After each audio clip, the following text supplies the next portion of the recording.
আসসালামু আলাইকুম চতুর্থ শ্রেণী শিক্ষার্থীবৃন্দ।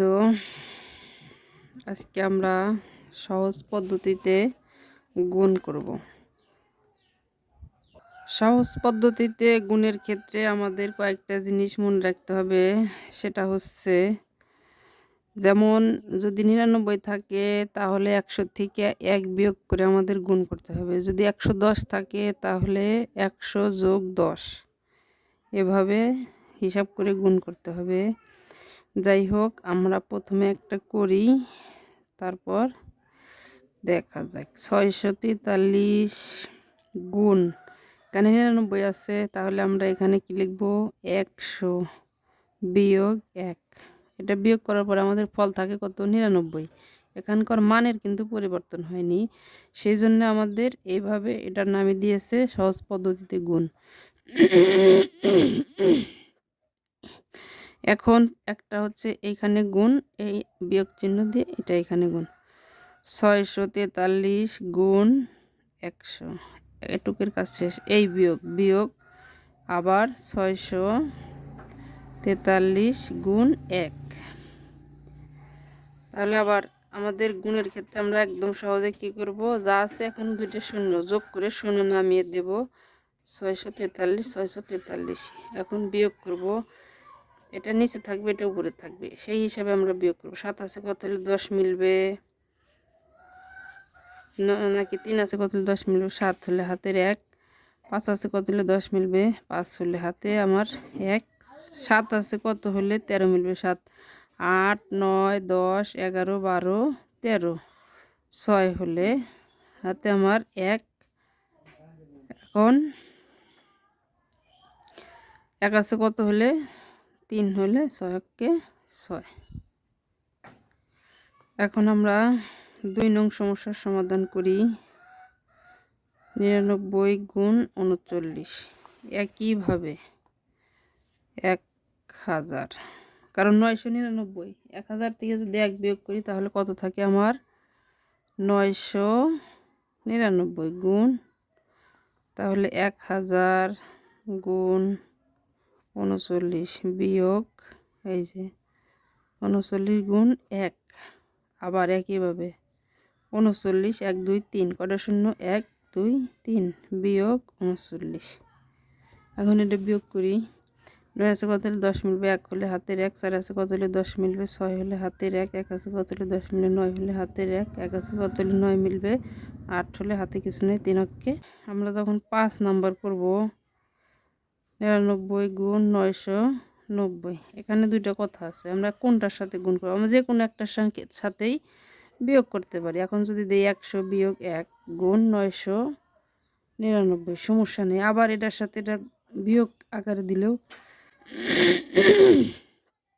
100 গুণ 990 বিয়োগ এই যে 1 গুণ 990, তাহলে 990 1 2, কয়টা শূন্য? 2টা শূন্য, বিয়োগ 990। শূন্য শূন্য 9 আছে কত হলে 10 মিলবে? 1 হলে হাতে আমার 1।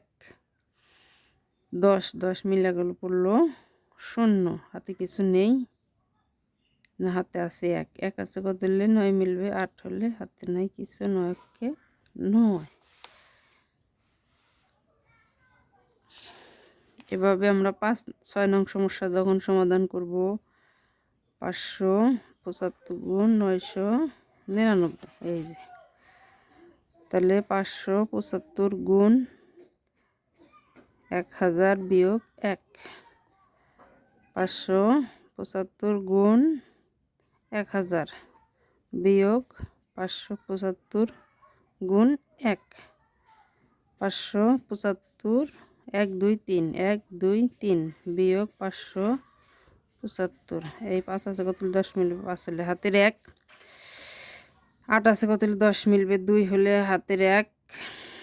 6 আছে কত হলে 10 মিলবে? 4 হলে হাতের 1। 4 7 5। আশা করি বাদবাকি অঙ্কগুলো সহজে সবাই সমাধান করতে পারবে। এখন আমরা 3 এবং 4 নং সমস্যার সমাধান করব। আগে 3 নং করব নাকি আগে 4 নং করি, তাতে সমস্যা নেই। এই যে এর আগে যেভাবে আমরা অঙ্কগুলো করেছি, যেমন একটা 10 থাকলে একটা শূন্য এভাবে, আর এখানে 4, 4-এর সাথে গুণ কত 100। তাহলে আমরা এই যে 506 গুণ 4 কিন্তু লিখতে পারি, গুণ 10 গুণ 100। কারণ কি, যখন আমরা এই শূন্য দিয়ে 10, একের কোনো গুণে কোনো পরিবর্তন হয় না, সেই হিসেবে আমাদের আগের অঙ্ক বইতে এভাবে দেওয়া আছে যে এটাকে একবার আমরা 10 দিয়ে গুণ করব, আর এটাকে আমরা 100 দিয়ে গুণ করব। এখন আমরা এটা দিয়ে এটা গুণফল নামাবো। 4 6 24-এর 4, হাতে আমার 2, হাতের 2, 4 দিয়ে 0 গুণ করলে 0, আর যোগ এই হাতের 2 এখানে নামবে, 4 5 20-এর, হ্যাঁ 20। এখন এই যে গুণ কত 1000, 1 2 3, 3টা 0। তাহলে আমরা ফলে আবার কি নামাবো, এই যে 1 2 3, কয়টা 0, 1 2 3। শুধু পেঁচাইছে, আমরা যদি সহজভাবে নামায় দিতে পারতাম তাও সমস্যা থাকতো না। এখন 4 নাম্বারের ক্ষেত্রে আমরা কি করব, এই যে 435 গুণ 7 গুণ 100। তাহলে আমরা আগে ফল নামাই, 5 7 35-এর 5, হাতে আমার 3, হাতের 3, 3 7 21, 22 23 24, 24-এর 4, হাতের 2, 4 7 28, আর 2-এ 30-এর 0, হাতের 3, গুণ 100। তাহলে 30 45 1 2 1 2, শেষ। এই তো এভাবে যদি আমরা 7 নাম্বার করি, সেক্ষেত্রে আমাদের 7 নাম্বারে কি বলছে, 750 গুণ 950। আমরা কিন্তু সহজভাবে গুণ করতে পারি। এই গুণটা হলো আমার হিসেবে, বইয়ের হিসেবে না। আমার হিসেবে কোনটা, আমরা আগেই শূন্য পরে নামা। যেমন এই দুইটা ফল এখানে গুণ করলে 75 আর 95,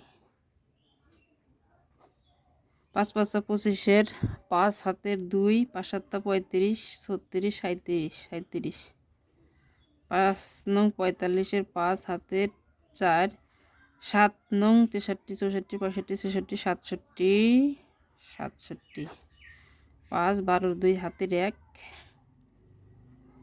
11-র 1, হাতের 1। তাহলে আমার ফল হচ্ছে 7 12 25 1 2। এখানে আমরা দিতে পারি কি 10 গুণ 10, সেই হিসাবে গুণ 100 সমান 7 2 5 0 0। এটা ছাড়াও অন্য একটি সহজ পদ্ধতিতে শূন্যর গুণ আমরা করব।